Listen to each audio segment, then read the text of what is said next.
how to give love away.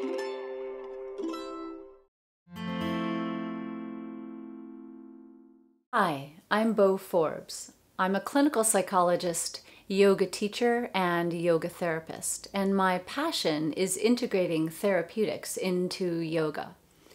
Welcome to our yoga practice lab, which is where we take therapeutic concepts and apply them to our direct experience. Today we're talking about the building of awareness as perhaps our most important therapeutic tool. So how does awareness build? When we first start out practicing yoga, we tend to prefer a teacher-guided practice, which makes a lot of sense. Culturally, we also have a preference for the yogic prescription, or 3 poses that help this condition or that issue, or open our hips, or help to heal depression. But the building of awareness requires a living, breathing practice that changes from one day to the next and actually involves a lot more uncertainty than many of us are sometimes comfortable with. So how do we build that awareness? In our yoga practice lab, we actually take a tool and use it everywhere in our practice. We first get a baseline for how we're feeling. And we look at how physically we feel, what our physical energy level is. We look at our emotional tenor. Do we feel a little anxious or depressed? We look at the ease of breath. How deeply are we able to breathe? And we also look at connection to our center, and then physical pain or any other patterns that you track that are significant to you in your practice.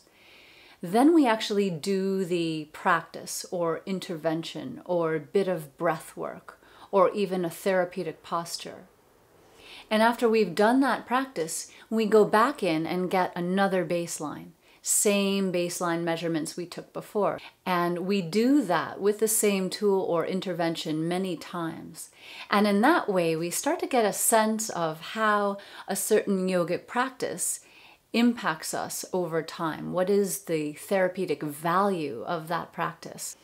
And in this way, our practice becomes healing and therapeutic, but we also begin to build awareness over time.